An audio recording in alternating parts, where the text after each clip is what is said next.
Hi, welcome back. എനിക്ക് സുഖമാണ്, നിങ്ങൾക്ക് എല്ലാവർക്കും സുഖമാണെന്ന് വിശ്വസിക്കുന്നു. നമ്മുടെ ജീവിതത്തിലുടനീളം സ്റ്റെപ്പ് ബൈ സ്റ്റെപ്പായിട്ടും പ്രത്യേകിച്ച് ഒരു പ്രതിസന്ധികൾ വരുമ്പോഴും എങ്ങനെയാണെങ്കിലും നമ്മുടെ കൂടെ ജീവിതത്തിലുടനീളം ഉണ്ടാവേണ്ട ഒരാളെ പറ്റിയാണ് ഞാൻ പറയുന്നത്. അത് ആരാണെന്നുള്ളത് എൻ്റെ ഒരു ലൈഫിലൊരു ചെറിയൊരു അനുഭവത്തിലൂടെ ഞാൻ എൻ്റെ ഒരു കാഴ്ചപ്പാട് പങ്കുവയ്ക്കുകയാണ്.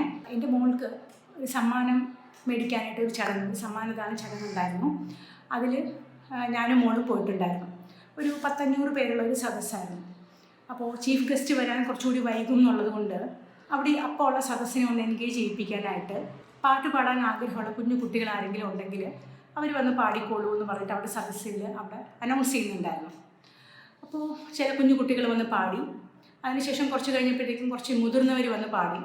അത് ചിലരുടെ പാട്ട് കേട്ടപ്പോൾ വളരെ ഭംഗിയായിട്ടുള്ളൊരു വളരെ മനോഹരമായിട്ടുള്ള പാട്ടായിട്ട് തോന്നി. ചിലരുടെ പാട്ട് കേട്ടപ്പം ഇവർ ഇങ്ങനെയും പാടാമോ അങ്ങനെയൊക്കെ തോന്നി. അപ്പോൾ തോന്നി ശരിക്കും എനിക്കൊരു പാട്ട് പാടിയാലെന്താ. അവിടെ ഒരു 10-500 പേരുണ്ടെങ്കിലും അതിലൊരു 4-5 പേരെ എന്നെ അറിയാവുന്നവരുള്ളൂ. അപ്പോൾ എൻ്റെ അടുത്താണെങ്കിൽ അവിടെ ഒന്ന് ചെന്ന് പാട്, ശുഭ നിനക്ക് ഇത്രയും പാടാൻ അറിയാമല്ലോ, നീ ഒന്ന് ചെന്ന് പാട് എന്ന് എൻ്റെ അടുത്ത് പറയാനോ അല്ലെങ്കിൽ എന്നെ അവിടെ ഒന്ന് പുഷ് ചെയ്യാനായിട്ട് അവിടെ ആരും ഉണ്ടായില്ല. അപ്പോൾ എനിക്ക് തോന്നി ആ സ്റ്റെപ്പ് ഞാൻ തന്നെ എടുക്കാം, ആരുമില്ല എനിക്ക് വേണ്ടി ഒന്ന് പറയാനായിട്ട്. അപ്പം ഞാൻ മോളുടെ അടുത്ത് പറഞ്ഞു, ഒന്ന് ചെന്ന് ആ സംഘാടകരോട് അടുത്ത പാട്ട് പാടുന്നത് ശുഭ ആണ് എന്നൊന്ന് പറഞ്ഞു തരാം എന്ന് പറഞ്ഞു. അപ്പം മോള് അപ്പം തന്നെ എണീറ്റ് അങ്ങോട്ടേക്ക് പോയി. ഒരു പാട്ട് ആരോ പാടിക്കൊണ്ടിരിക്കുകയായിരുന്നു. അപ്പോൾ അതിനുശേഷം അടുത്ത പാട്ട് എൻ്റെ അമ്മയായിരിക്കും പാടുന്നതെന്ന് മോള് ചെന്ന് അവിടെ പറഞ്ഞു. അപ്പോൾ ആ സമയത്ത് കരോക്കെ വെച്ചും ചിലർ പാടുന്നുണ്ടായിരുന്നു. അപ്പോൾ ഒരു പയ്യൻ അവിടെ വന്ന് പാടിയിട്ട് അവിടെ ഇരുന്നതേ ഉള്ളൂ. അപ്പോൾ എനിക്ക് ആ പയ്യനെ പരിചയമില്ല. ഞാൻ ആ പയ്യനോട് ചെന്ന് ചോദിച്ചു, എനിക്ക് അടുത്ത പാട്ട് പാടണമെന്നുണ്ട്, അപ്പോൾ എനിക്ക് ലിറിക്സ് ഒന്ന് ബൈ ഹാർട്ടായിട്ട് അറിയില്ല, അപ്പോൾ എനിക്ക് ഫോണൊന്ന് തരാമോ എന്ന് ലിറിക്സ് എടുത്തിട്ട്. അപ്പോൾ അതിനെന്താ ചേച്ചി എന്നുകൊണ്ട് അപ്പോൾ തന്നെ പുള്ളിപ്പോൾ എൻ്റെ അടുത്ത് പാട്ട് ഏതാണെന്ന് ചോദിച്ച് ലിറിക്സ് എടുത്ത് കയ്യിൽ തന്നു.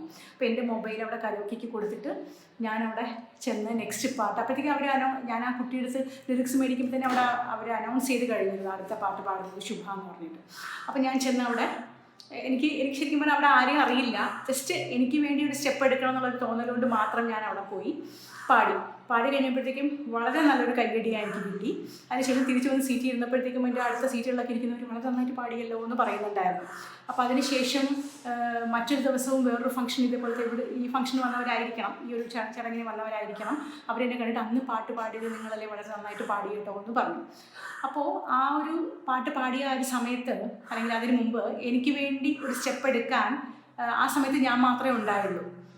അപ്പോൾ ഞാൻ പാടിയ ശരിയാകുമോ, ഈ ഇത്രയും പേര് എന്ത് വിചാരിക്കും എന്നെ പറ്റി, എൻ്റെ പാട്ട് എങ്ങനെ ഉണ്ടാകും, അല്ലെങ്കിൽ ജഡ്ജ് ചെയ്യുമോ എന്നൊക്കെ പറഞ്ഞിട്ട് ഞാൻ അവിടെ മിണ്ടാതിരുന്നിരുന്നെങ്കിൽ അവിടെ ഇരുന്നേനെ, ഈ പാട്ട് ആരും കേൾക്കാണ്ട് അങ്ങനെ പോയേനെ. പക്ഷേ എനിക്ക് വേണ്ടി ഒരു സ്റ്റെപ്പ് എടുക്കണം എന്നുള്ളത് മാത്രമായിരുന്നു ആ സമയത്ത് ഞാൻ വിചാരിച്ചത്. അതുകൊണ്ട് ധൈര്യമായിട്ട് പോയി ആ സ്റ്റെപ്പ് എടുത്തു. ആ പാട്ട് എനിക്ക് അവിടെ ഒരു വലിയൊരു സദസ്സിൽ എനിക്ക് പാടാൻ പറ്റി. അപ്പോൾ നമ്മൾ ഒരു കാര്യം ചെയ്യണം എന്ന് വിചാരിക്കുന്നുണ്ടെങ്കിൽ, അതൊരു കാര്യം നേടണം, അല്ലെങ്കിൽ കുഞ്ഞു കുഞ്ഞു കാര്യങ്ങളായിക്കോട്ടെ ലൈഫിൽ നേടണം എന്ന് ആഗ്രഹിക്കുന്നുണ്ടെങ്കിൽ അതിനു വേണ്ടി സ്റ്റെപ്പ് എടുക്കേണ്ടത് നമ്മൾ തന്നെയാണ്. നമുക്ക് വേണ്ടി നമ്മുടെ കുടുംബത്തിൽ ഓരോരുത്തർ നിൽക്കുന്നോ ഇല്ലയോ, അല്ലെങ്കിൽ ഫ്രണ്ട്സ് നമ്മളെ സപ്പോർട്ട് ചെയ്യുന്നുണ്ടോ, അല്ലെങ്കിൽ അവരെന്താ എനിക്ക് വേണ്ടി കൂടുതൽ എന്നെ ഒന്ന് മോട്ടിവേറ്റ് ചെയ്യാത്തത്, അല്ലെങ്കിൽ എനിക്ക് അടുത്തൊരു ലെവലിലേക്ക് പോകാൻ അവരെനിക്ക് സപ്പോർട്ട് ചെയ്യാത്തത് എന്താ എന്ന് ചോദിക്കുന്നതിന് മുമ്പ്, അങ്ങനെ പരിഭവിക്കുന്നതിന് മുമ്പ് ഞാൻ എനിക്ക് വേണ്ടി എന്ത് സ്റ്റെപ്പ് എടുത്തു, ഞാൻ എനിക്ക് വേണ്ടി എത്രത്തോളം സീരിയസ് ആയിട്ട് ഈ കാര്യത്തിന് വേണ്ടിയിട്ട് ഇറങ്ങി, എത്രത്തോളം ആത്മാർത്ഥതയോടുകൂടി ഈ കാര്യത്തിന് വേണ്ടി ഇറങ്ങി എന്നൊന്ന് സ്വയം ചോദിക്കുക. അപ്പം നമ്മളാണ് നമുക്ക് വേണ്ടി നിൽക്കേണ്ട ഏറ്റവും പ്രധാനപ്പെട്ട ഒരാൾ. നമ്മളുടെ കൂടെ ഉണ്ടെങ്കിലുണ്ടല്ലോ, എന്ത് കാര്യത്തിനാണെങ്കിലും നമ്മളുടെ കൂടെ ഉണ്ടെങ്കിൽ ബാക്കിയുള്ളവർ തനിയെ വന്ന് ചേർന്നുകൊള്ളും. കാരണം നമ്മളുടെ കൂടെ നിൽക്കുന്ന ആ ഒരു ലെവൽ കാണുമ്പോൾ ചുറ്റുമുള്ള സാഹചര്യങ്ങളൊക്കെ അതിനനുസരിച്ച് ഒത്തു വന്നോളും. ആ ഒരു വിശ്വാസത്തിൽ നമ്മൾക്ക് വേണ്ടി നിൽക്കുക. ഏത് കാര്യത്തിനാണെങ്കിലും നമ്മൾ നേടണം അല്ലെങ്കിൽ നമ്മൾ ചെയ്തു തീർക്കണം എന്നൊരു കാര്യം തീരുമാനിച്ചിട്ടുണ്ടെങ്കിൽ അതിന് വേണ്ടിയിട്ട് ആദ്യം തൊട്ട് അവസാനം വരെ നമ്മൾ നിൽക്കും എന്നുള്ളത് ആദ്യം നമ്മളെ ബോധ്യപ്പെടുത്തുക.